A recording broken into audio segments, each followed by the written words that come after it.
mucha atención a la siguiente información porque las recetas médicas escritas a mano podrían pasar a formar parte del pasado en algunos hospitales dependientes del Ministerio de Salud. En los próximos días se aplicarán un nuevo sistema online para mejorar y controlar la entrega de medicamentos.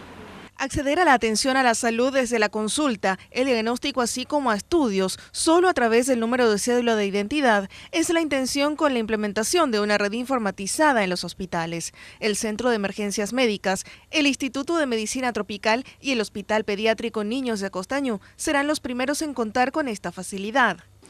Si ese paciente necesita un método auxiliar de diagnóstico, ya el médico va a cargar dentro del sistema, va a ordenar y eso va a aparecer en el sistema de diagnóstico, en el sistema de imágenes, va a ser una orden de imágenes, o si necesita un laboratorio, va a ser una orden de laboratorio.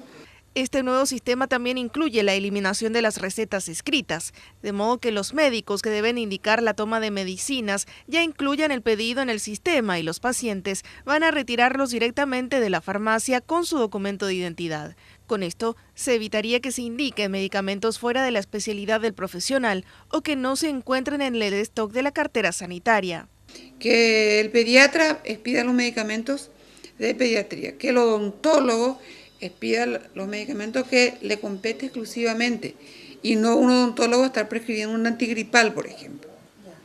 Entonces, tener un control un poco sobre nuestros medicamentos. En una primera fase, el sistema se implementará en los 3 hospitales mencionados de forma experimental para luego extenderse a otros centros asistenciales.